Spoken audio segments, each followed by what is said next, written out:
Yeah, I think the evolution point is also...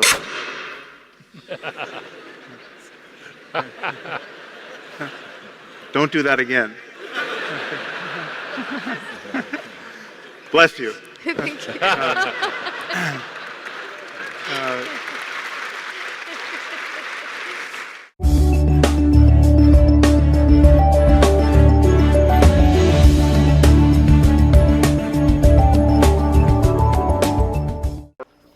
Now, as someone who spent the last few years criticizing religious faith, I've become quite familiar with how people of faith rise to the defense of God. As it turns out, there are not 100 ways of doing this. There appear to be just 3. Either you argue that a specific religion is true, or you argue that religion is useful, or you attack atheism as intolerant, elitist, or otherwise corrosive of basic human values. Now, the only line of argument that is relevant to this debate, or indeed any debate about the validity of religion, is an argument that religion is true. Or rather, that one religion is true, because of course they can't all be true. In fact, our opponents here stand for 2 distinct and mutually incompatible faiths. Was Jesus Christ the Messiah? The rabbi and Dinesh are not likely to agree on that point. As Bertrand Russell pointed out over 100 years ago, even if we knew one of the Earth's religions was true, perfectly true, given the multiplicity of faiths, given their mutual incompatibility, all believers should expect damnation purely as a matter of probability. But before I go deeper into this issue of religious truth, I just want to illustrate how confused a person must be to argue that it is reasonable to believe in God because religion is useful, because it gives life meaning, because it makes people more moral than they otherwise would be, as the rabbi suggested, because it makes people happy, any of the benefits you could imagine of religion. Okay, imagine you're walking down the street and you run into an old friend, and he looks radiantly happy.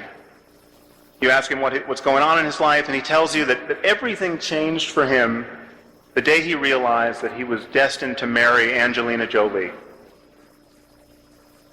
It might occur to you to ask, why does he believe this? I mean, Angelina Jolie is, after all, one of the most beautiful and famous people on the planet. She's not incidentally married to Brad Pitt. They have something like 27 children at this point. Okay, what if your friend, sensing your skepticism, said, clearly don't understand. This belief gives my life meaning. Okay, I now know my purpose in life. It's to be Angelina's husband.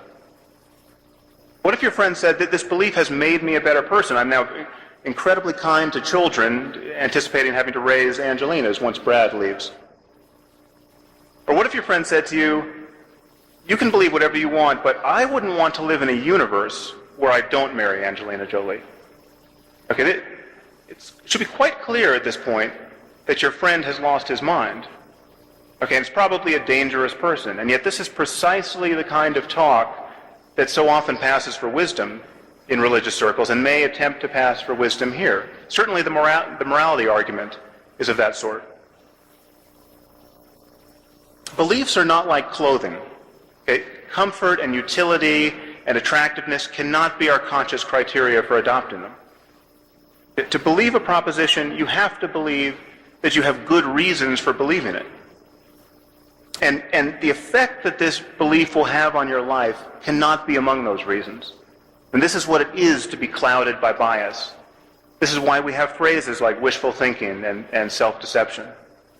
To really believe that there is a God is also to believe that you stand in some relation to his existence, such that if he didn't exist, you wouldn't believe in him. How does the supposed usefulness of religion fit into this scheme? It doesn't. But I think there's the atheist community is somewhat culpable for this because we're criticizing faith and irrational belief in gods. What I've run into in talking about Islam specifically among atheists is a sense that we're somehow logically committed to being equally opposed to all religions, irrespective of their effects. So to sort of single out Islam from the point of view of atheism is somehow to be co-opted by by bigotry, by an alliance with Christians. But I mean, there's nothing that demands that we not notice the different consequences between different faiths. I mean, anyone who is just as worried about the Amish or about Anglicans as they are about Islam is just reading the wrong section of the newspaper. But when Bob mentioned the mosque controversy, I mean, what was so startling about this, I mean, clearly the mosque is legal to build, it should be legal to build, wherever you build it, you can build a church, you should be able to build a mosque. That's not the issue. The issue is that everyone who defended, who rose to the defense of this mosque, did so by denying what is patently obvious. So you have Mayor Bloomberg standing up saying Islam had nothing to do with 9/11. Islam is a religion of peace. 9/11 was as much a product of the actual tenets of Islam as the homophobia of the Christian right is a product of a vast discussion about the abomination of homosexuality that has been going on in Christianity for centuries and is directly attributable to the writings of Paul. I mean, specific ideas have consequences. I mean, any of you who have read Lawrence Wright's book, The Looming Tower, he talks about the people who went to Afghanistan to fight the Soviets, to fight jihad. And they used to, when one of their comrades would die in battle, first of all, they would put their encampments in completely exposed places so that they could be bombed by helicopters and thereby martyred. And when one of their comrades would die in battle, they would weep with envy. They would congratulate him and weep with envy that they weren't martyred. It seems to me that secular people and religious moderates are uniquely ill-placed to appreciate what that state of mind is like. And yet, people are attesting to this. If we will only listen, people are attesting to this, the strength of this belief system ad nauseum. And the other variables that Bob wants to invoke here, and again, specifically on Islam, economics and political oppression, don't account for this behavior. The 19 hijackers were living in Germany. They all were college educated. Most of them had PhDs. These are engineers and architects. These people, the Germans were monitoring their conversations. Their apartment was bugged for months before 9/11. All these guys talked about was paradise and the Quran and the evils of infidel culture. Read the book Perfect Soldiers.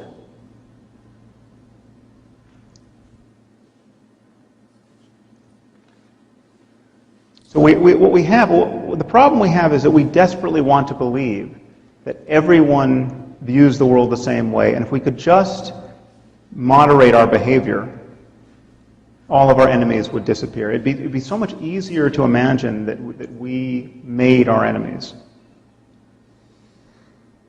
There's no evidence for that, no credible evidence for that. And so whenever I hear someone on the left, and again, I am on the left on every relevant issue. I think homosexuals should be free to marry. I think taxes should go up on the wealthy. I think the war on drugs should be declared over. I am left. But when I hear people on the left talk about Osama bin Laden as though he were the Reverend Jim Jones of the Muslim world, and that is a phantasmagorical degree of denial of the obvious. Osama bin Laden could be doing anything else he wants with his life. And the problem we face vis-a-vis Islam is that the version of Islam that he is teaching is really faithful to the Quran and the Hadith. I mean, you have to split hairs to see what he is distorting, if anything. Now, if he were Amish, or a Jain, or even a Buddhist, it would be absolutely obvious what he's distorting. I mean, you just couldn't make sense of his behavior in terms of his faith. I'll tell you a little story. I was at a conference a few years ago talking about the link between morality and human well-being, as I'm going to tonight. And I said something that I thought would be quite uncontroversial in this context. I said, listen, we know that morality relates to human well-being. We know that human well-being relates to the facts that allow mind to emerge in the brain, and so it's constrained by truth claims in some sense. And therefore we know that certain cultures are wrong about how to maximize human well-being, and therefore they're wrong in terms of what they value. And I cited as an example life for women, especially under the Taliban. It seemed to me their violent misogyny and religious lunacy was a pretty obvious context in which people, especially women, were not thriving. Now, it turns out to denigrate the Taliban at a scientific conference is to court controversy. And so after I spoke, another speaker came up to me and said, well, how could you ever say that the compulsory veiling of women is wrong from the point of view of science? And I said, well, okay, the moment you link questions of right and wrong to questions of human well-being, then it seems pretty clear that forcing half the population to live in cloth bags and beating them or killing them when they try to get out is not a way of maximizing well-being, and therefore not a good practice. And she said, well, that's just your opinion. I said, okay, well, let's just make it easier. Let's imagine we found a culture that was removing the eyeballs of every third child. Okay, would you then agree that we had found a culture that was not perfectly maximizing human well-being? And she said, it would depend on why they were doing it. Okay. So that after I picked my jaw back up off the floor, I said, okay, let's say they're doing it for religious reasons. Let's say they have a scripture which says every third should walk in darkness, or some such nonsense. Okay. And you'll be pleased or horrified to know that she just bit the bullet here and said, then you could never say that they were wrong. Okay. Now this was a woman who has a background in science and philosophy. She's now on the President's Council for Bioethics. She's one of 13 people advising our President on all of the issues related to progress in medicine and life science generally. She had just delivered a totally lucid lecture on the moral implications as she saw them for the use of neuroscience in our courts. She was very worried that we have been developing lie detection technology and that we are using this on captured terrorists. And she viewed this as an invasion of cognitive liberty. Okay, so on the one hand, her moral scruples were really finely calibrated to our own possible missteps, in this case in our war on terror. But she was rather sanguine about the ritual enucleation of children, and it seemed to me terrifyingly detached from the very real suffering of millions of women in Afghanistan at this moment. So this kind of impossible juxtaposition of views is something I'm encountering a lot now among disproportionately well-educated and liberal people. So it's something we have to grapple with. Now, the issue for most people is that it has been said over and over again that there's a distinction between facts and values, and that science and rationality generally can only really make truth claims about the former. So science obviously can deal with facts. We have a universe of facts that we can understand to a greater or lesser degree. Facts transcend culture in some basic sense.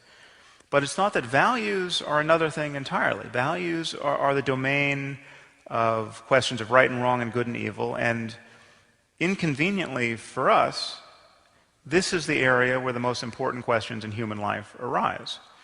These are questions like, how should you raise your children? What goals should you strive for in life? What constitutes a good life? And it's thought that science will never be able to tell us the right answers to these questions. Just as science is never going to tell you whether you should like chocolate over vanilla, it's not going to tell you how you should raise your children or treat your neighbor.